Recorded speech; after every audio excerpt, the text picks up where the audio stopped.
എൻ്റെ അവസ്ഥ എന്താണ് എന്ന് എനിക്കറിയണം. എങ്ങനെ, ഏത് നിലക്കുള്ള അവസ്ഥ? അതേ, അന മിൻ അഹ്ലി ദുനിയാ അം മിൻ അഹ്ലി ആഖിറ. എനിക്ക് എന്നെക്കുറിച്ച് ഞാൻ ദുനിയാവിൻ്റെ ആളാണോ ആഖിറത്തിൻ്റെ ആളാണോ എന്ന് എനിക്ക് തിരിയണം. എനിക്ക് മനസ്സിലാകുന്നത് ഞാൻ ഏതുപെട്ട ആളാണ്. സാലിഹീങ്ങളിൽപ്പെട്ട ഒരു മഹാന്റെ അടുക്കിലേക്ക് കയറി വന്നിട്ട് ഒരാൾ ആവശ്യപ്പെടുകയാണ്. അപ്പോൾ ആ നല്ല മനുഷ്യൻ പറഞ്ഞു, അല്ലാഹു അവൻ്റെ അടിമകളോട് വലിയ കാരുണ്യം ചെയ്യുന്നവനാണ്. ഓരോ മനുഷ്യനും അവനെ അളന്നെടുക്കാൻ വേണ്ടിയുള്ള അളവ് പാത്രം അല്ലാഹു അവനെ തന്നെ നിശ്ചയിച്ചിരിക്കുകയാണ്. പുറമെ നിന്നല്ല അല്ലാഹു തആല അളക്കാൻ വേണ്ടി ഏൽപ്പിച്ചത്. ഓരോരുത്തരെയും അളക്കാൻ അല്ലാഹു അവനെ തന്നെയാണ് ഏൽപ്പിച്ചിട്ടുള്ളത്. ഞാൻ എന്താണ് എന്ന്, ഞാൻ നല്ലവനാണോ മോശക്കാരനാണോ, ഞാൻ ദുനിയാവിൻ്റെ ആളാണോ ആഖിറത്തിൻ്റെ ആളാണോ എന്നൊക്കെ തീരുമാനിക്കാനുള്ള മീസാൻ അല്ലാഹു എൻ്റെ കയ്യിൽ തന്നെയാണ് നിശ്ചയിച്ചിട്ടുള്ളത്.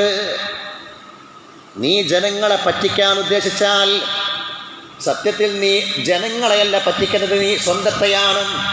അല്ലെ, ആളുകളെ ചീറ്റ് ചെയ്യുമ്പോൾ, ആളുകളെ വഞ്ചിക്കുമ്പോൾ നീ മനസ്സിലാക്കേണ്ടത് നീ ജനങ്ങളെയല്ല ചീറ്റ് ചെയ്യണത്, നീ സ്വന്തത്തെയാണ്. അതുകൊണ്ട് നിന്റെ കയ്യിലാണ് നിന്റെ മീസാൻ. നിനക്ക് സ്വന്തം തന്നെ മനസ്സിലാക്കാൻ കഴിയും നീ ദുനിയാവിൻ്റെ ആളാണോ അല്ല ആഖിറത്തിൻ്റെ ആളാണോ എന്ന്. ഇദ്ദേഹം ചോദിച്ചു, അതെങ്ങനെയാണ്, ഞാനെങ്ങനെയാണ് എന്നെക്കുറിച്ച് മനസ്സിലാക്കുക?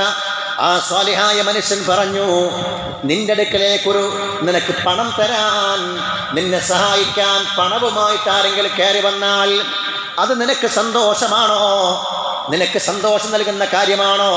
അതേപോലെ മറ്റൊരാൾ നിന്റെ അടുക്കൽ നിന്ന് വാങ്ങാൻ, സ്വതക്ക വാങ്ങാൻ വന്നാൽ നിനക്ക് സന്തോഷമാണോ വിഷമമാണോ? ഇതുകൊണ്ട് നിനക്ക് നീ ദുനിയാവിൻ്റെ ആളാണോ ആഖിറത്തിൻ്റെ ആളാണോ തിരിച്ചറിയാൻ പറ്റും. ഇങ്ങനെ ചോദിച്ചപ്പോൾ ആളൊന്നും മറുപടി പറഞ്ഞില്ല.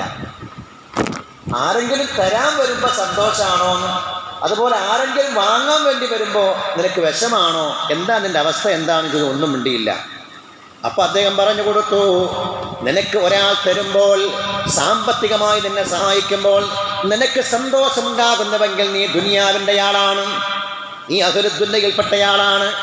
എന്നാൽ നിന്നിൽ നിന്ന് ആരെങ്കിലും സ്വതക്ക ചോദിച്ചു വാങ്ങുമ്പോൾ, നീ സ്വതക്ക നൽകുമ്പോൾ, നിനക്ക് അങ്ങനെ ഒരാൾ വരുമ്പോൾ നിനക്ക് സന്തോഷമുണ്ടാകുന്നുവെങ്കിൽ നീ ആഖിറത്തിൻ്റെ ആളാണ്.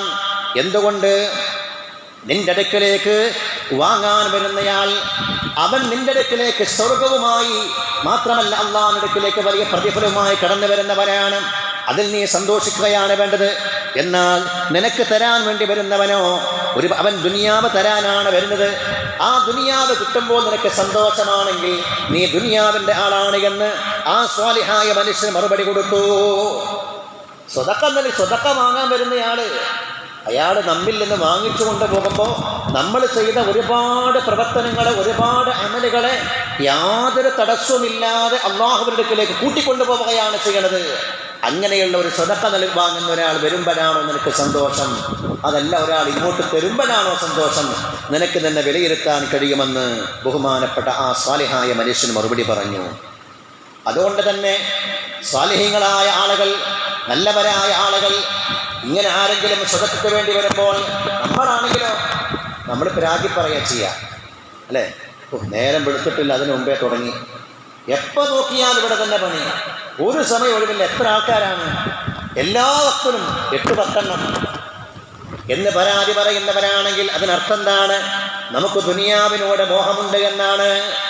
മഹാന്മാരുടെ അടുക്കലേക്ക് ആരെങ്കിലും സ്വതക്ക വാങ്ങാൻ വന്നാൽ അവർ പറയും മർഹബ അഹ്ലൻ വസഹ്ലൻ, സ്വാഗതം സ്വാഗതം എന്ന് പറഞ്ഞിട്ടാണ്. കാരണം എൻ്റെ ഹസനാത്തുകളെ ആഖിറത്തിലേക്ക് ഒരു കൂലിയും വാങ്ങാതെ കൂട്ടിക്കൊണ്ടുപോകുന്ന ആളാണ് ഈ വാങ്ങാൻ വരുന്നയാൾ. മർഹബ അഹ്ലൻ വസഹ്ലൻ, അവർ സ്വാഗതമോദമായിരുന്നു എന്ന് ബഹുമാനപ്പെട്ട ഉലമാ രേഖപ്പെടുത്തുകയാണ്. അതുകൊണ്ട് പറയുന്ന വിഷയം, ദുനിയാവിൽ അല്ലാഹു തആല പല പരീക്ഷണങ്ങളും തരും, ചെറിയ ചെറിയ പരീക്ഷണങ്ങൾ. എന്നാൽ അദാബ് ദുനിയാവിലില്ല, അദാബ് ആഖിറത്തിലാണ്. പൂർണ്ണമായ പ്രതിഫലം ആഖിറത്തിലാണ്. ദുനിയാവിൽ ശിക്ഷ ഇറങ്ങാത്തതിൽ ആരും അഹങ്കരിച്ചു പോകണ്ട.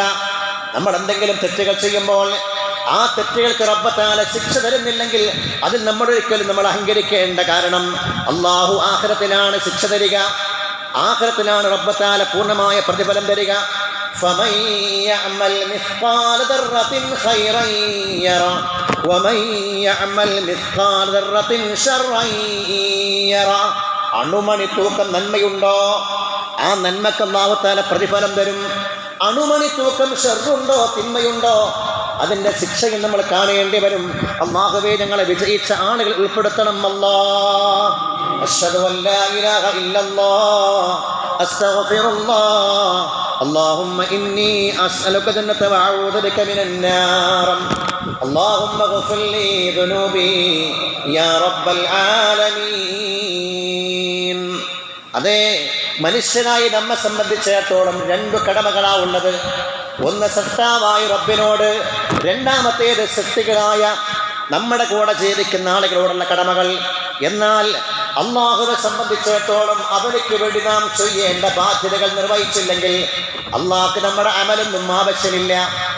നമ്മൾ അമലുകൾ ചെയ്തതുകൊണ്ട്, റബ്ബിനെ അനുസരിച്ചതുകൊണ്ട് അള്ളാഹിന്റെ മഹത്വം കൂടാനും പോകുന്നില്ല. നമ്മൾ അനുസരണക്കേട് കാണിച്ചാൽ അള്ളാഹിന്റെ മഹത്വം കുറയാനും പോകുന്നില്ല. അതുകൊണ്ട് അള്ളാഹുമായി ബന്ധപ്പെട്ട വിഷയങ്ങളിൽ അവനങ്ങ് പുറത്താലങ്ങ് തീരും, അള്ളാഹു മാപ്പാക്കിയാലങ്ങ് തീരും. എന്നാൽ മനുഷ്യരുമായി സൃഷ്ടികളുമായുള്ള ഹക്കിടപാടുകളുണ്ടല്ലോ, അത് തീർക്കാതെ ദുനിയാവിൽ രക്ഷപ്പെടാൻ കഴിയില്ല, ആഖിറത്തിൽ രക്ഷപ്പെടാൻ കഴിയില്ല. പടപ്പുകളുമായുള്ള ഹക്കുകൾ എങ്ങനെയാണ്? അബൂ ഹനീഫ റളിയല്ലാഹു അൻഹു സംഭവം പറയുന്നുണ്ട്. അദ്ദേഹം ഒരു മജൂസിയിൽ നിന്ന്, ഒരു മജൂസി തൻ്റെ അടുക്കൽ നിന്ന് അല്പം പണം വാങ്ങിയിരുന്നു, അല്പം സമ്പത്ത് വാങ്ങിയിരുന്നു. സമയമായിട്ടും ആ മജൂസി തിരിച്ചെടുക്കാൻ തയ്യാറായില്ല. അങ്ങനെ ആ പണം ചോദിക്കാൻ വേണ്ടി അബൂ ഹനീഫ ആ മജൂസിയുടെ വീട്ടിലേക്ക് പോവുകയാണ്. അങ്ങനെ ആ വീട്ടിൻ്റെ ഗേറ്റിലെത്തിയപ്പോൾ ബഹുമാനപ്പെട്ട അബൂ ഹനീഫ ഇമാമിൻ്റെ ചെരുപ്പിൽ ഒരു നജസായി. എന്തോ നജസ് അദ്ദേഹത്തിൻ്റെ അബൂ ഹനീഫ ഇമാമിൻ്റെ ചെരുപ്പിലായപ്പോൾ അദ്ദേഹം അതങ്ങ് കുടഞ്ഞു. ചെരുപ്പങ്ങ് കുടഞ്ഞപ്പോൾ ആ നജസ് അങ്ങ് പൊങ്ങി തെറിച്ചു വന്നിട്ട് ഇദ്ദേഹത്തിൻ്റെ ഈ മജൂസിയുടെ വീട്ടിൻ്റെ ചുമരിലേക്കായി നജസ്. ബഹുമാനപ്പെട്ട അബൂ ഹനീഫ റളിയല്ലാഹു തആല അൻഹു ആകെ ബേജാറായി. ഈ നജസ് ഇവിടെ ഇട്ടുകൊണ്ട് പോയാൽ ആ സഹോദരൻ്റെ മജൂസിയുടെ വീടാണ് നജസാവുക. ഇനി അഥവാ അത് നീക്കാൻ ശ്രമിച്ചാൽ, ആ നജസ് നീക്കാൻ ശ്രമിച്ചാൽ ആ ചുമരിൽ നിന്ന് മണ്ണ് താഴോട്ട് വീഴാനും സാധ്യതയുണ്ട്. ബഹുമാനപ്പെട്ട അബൂ ഹനീഫ റളിയല്ലാഹു തആല അൻഹു വാതിലിൽ മുട്ടുകയാണ്. വീട്ടുടമസ്ഥയാകുന്ന സഹോദരി പുറത്തേക്ക് വന്നു. ആ സമയത്ത് പറഞ്ഞു, ഖൂലി ലിമൗലാക് ഇന്ന അബാ ഹനീഫ ബിൽ ബാബ്. വീട്ടുകാരത്തിയോട് പറഞ്ഞു, അബൂ ഹനീഫ വന്നിട്ടുണ്ട് എന്ന് പറയും. ഇത് പറഞ്ഞപ്പോൾ ഈ മജൂസ് വീട്ടിൻ്റെ പുറത്ത് വരാൻ തയ്യാറാകുന്നില്ല. ചില കാരണങ്ങൾ പറഞ്ഞുകൊണ്ട് മെല്ലെ രക്ഷപ്പെടാൻ നോക്കുകയാണ്. കാരണം തിരിച്ചു കൊടുക്കാൻ പണമില്ല. ആ സമയത്ത് അബൂ ഹനീഫ റളിയല്ലാഹു തആല അൻഹു അവരോട് പറയുകയാണ്, ഒരു കടത്തിൻ്റെ വിഷയമല്ല, ഹാഉനാ മാ ഹുവ ഔലാ, അതിനേക്കാളും വലിയ വിഷയം ഇവിടെയുണ്ട്, ഒന്ന് വരാൻ പറ. അതിനേക്കാളും വലിയ കാര്യം ഇവിടെ ഉണ്ട്, കൊണ്ട് വരാൻ വേണ്ടി പറ. എന്നിട്ട് പുറത്തു വന്ന സമയത്ത് ഈ ചുമരിലായ നജസിന്റെ കഥ പറഞ്ഞു. ഇത് കേട്ട സമയത്ത് വഅന്നഹു കൈഫ സബീലു ഇലാ തത്ഹീരിഹി, ഞാൻ എങ്ങനെയാണ് ഇത് ശുദ്ധീകരിക്കുക? ഈ വീട്ടിന്റെ ചുമരിലായിരിക്കുന്ന ഈ നജസ് ഞാൻ എങ്ങനെയാണ് ശുദ്ധീകരിക്കുക? കടല്ല ചോദിക്കണത്, ഈ നജസിനെ എങ്ങനെ ശുദ്ധീകരിക്കുന്ന ആള് പുറത്തു വന്നപ്പോൾ ചോദിക്കണത്. ആ മജൂസ് ഇത് കണ്ടുകൊണ്ട് പറയുകയാണ്, ഞാൻ ആദ്യം എൻ്റെ നെഫ്സ് നന്നാക്കട്ടെ, എൻ്റെ ഹൃദയം നന്നാക്കട്ടെ എന്ന് പറഞ്ഞ് അദ്ദേഹം പറഞ്ഞു, അശ്ഹദു അല്ലാ ഇലാഹ ഇല്ലല്ലാഹ് വ അശ്ഹദു അന്ന മുഹമ്മദർ റസൂലുള്ളാഹ്. നിങ്ങൾക്ക് ഞാൻ അങ്ങോട്ട് പൈസ തരാനുള്ളത്, എന്നിട്ട് നിങ്ങൾ ഇങ്ങോട്ട് ചോദിക്കാൻ വന്നിട്ട് ഞാൻ വീട്ടിൽ ഒളിച്ചിരിക്കുകയാണ്. എത്ര മലിനമാണ് എൻ്റെ മനസ്സ്. നിങ്ങളെ വിഷയം അതല്ല, പൈസ അല്ല നിങ്ങൾ ചോദിക്കണത്. നിങ്ങളുടെ ചെരുപ്പിൽ നിന്ന് തെറിച്ചിരിക്കുന്ന ഈ നജസ് എങ്ങനെ ശുദ്ധീകരിക്കും, അതെങ്ങനെ വൃത്തിയാക്കുന്ന?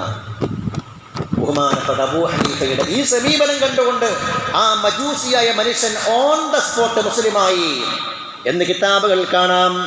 അതേ പ്രിയപ്പെട്ടവരെ, ഇങ്ങനെ നമ്മുടെ നിലപാട് നന്നാക്കിയാൽ, നമ്മുടെ സമീപനങ്ങൾ നന്നാക്കി കഴിഞ്ഞാൽ അതുവഴി തന്നെ ഒരുപാട് ആളുകൾക്ക് പരിശുദ്ധ ഇസ്ലാമിനെ കുറിച്ച് മനസ്സിലാക്കാനും അവർ ഈമാന്റെ വെള്ളി വെളിച്ചത്തിലേക്ക് കടന്നു വരാനും കാരണമാകും. അള്ളാഹു നമ്മെ അത്തരം സാലിഹ്യങ്ങളിൽ പെടുത്തുമാറാകട്ടെ.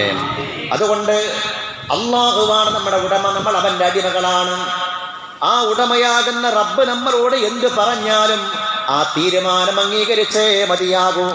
എന്തു പറഞ്ഞാലും അങ്ങനെയാണല്ലോ, ഉടമയുടെ തീരുമാനം എന്തോ അതായിരിക്കും അടിമയുടെ തീരുമാനം, അങ്ങനെയാവണം. അതാണ് അടിമ ഉടമ ബന്ധം. സയ്യിദുനാ റസൂലുള്ളാഹി സ്വല്ലല്ലാഹു അലൈഹി വസല്ലം പറഞ്ഞു, നിങ്ങളൊക്കെ റായികളാണ്, ഇടയന്മാരാണ്, നിങ്ങളുടെ പ്രജകളെ കുറിച്ച് നിങ്ങൾ ചോദിക്കപ്പെടുമെന്ന് മുഹമ്മദ് മുസ്തഫ സല്ലല്ലാഹു അലൈഹി വസല്ലം. എന്നിട്ട് പറഞ്ഞു, ആ ഉടമയെ പൂർണ്ണമായി അടിമ അനുസരിക്കണം. എന്ത് ഉടമ പറഞ്ഞാലും അടിമ ഖിദ്മത്ത് ചെയ്യണം. റസൂലുള്ള പറയുകയാണ് സല്ലല്ലാഹു അലൈഹി വസല്ലം, ഒരു കാര്യവും ഉടമയുടെ സമ്മതമില്ലാതെ അടിമ ചെയ്യാൻ പാടില്ല. എന്തെങ്കിലും ചെയ്യാൻ പറഞ്ഞോ അത് മാത്രമേ ചെയ്യാൻ പാടുള്ളൂ. എന്താണോ അടിമയ്ക്ക് വേണ്ടി ഉടമ തീരുമാനിക്കേണ്ടത് അത് മാത്രം. ഉടമയുടെ തീരുമാനം ഖളാ ആണ്, അടിമയുടെ ഖളാ. അടിമയോട് ഉടമ ഇമാമ നിൽക്കാൻ പറഞ്ഞാൽ ഇമാമ നിൽക്കണം, സാക്ഷി നിൽക്കാൻ പറഞ്ഞാൽ സാക്ഷി നിൽക്കണം, യാത്ര പോകാൻ പറഞ്ഞാൽ അവൻ യാത്ര പോകണം. അല്ല, നീ യാത്ര പോകണ്ട, നീ നാട്ടിൽ താമസിക്കണമെന്ന് പറഞ്ഞാൽ അവൻ മുഖീമായി നാട്ടിൽ താമസിക്കണം എന്ന് പറഞ്ഞാൽ ഉടമയോട് എല്ലാ അർത്ഥത്തിലും വിധേയത്വവും അനുസരണവുമാണ് ഒരു അടിമക്കുണ്ടാകേണ്ടതെങ്കിൽ പ്രിയപ്പെട്ടവരെ, നമ്മൾ അല്ലാഹുവാകുന്ന ഉടമയുടെ അടിമകളാണ്. നമ്മൾ ചെയ്യുന്ന ഏതു കാര്യവും അള്ളാഹുവിൻ്റെ കൽപ്പനയും അവനിഷ്ടമുള്ള കാര്യങ്ങളും മാത്രമായിരിക്കണം. അതുകൊണ്ട് ആ ഉടമയാകുന്ന റബ്ബിനെ നമ്മൾ മറക്കാൻ പാടില്ല. അള്ളാഹുവെ മറന്നുകൊണ്ടുള്ള ഒരു ജീവിതം വിശ്വാസിക്കൊരിക്കലും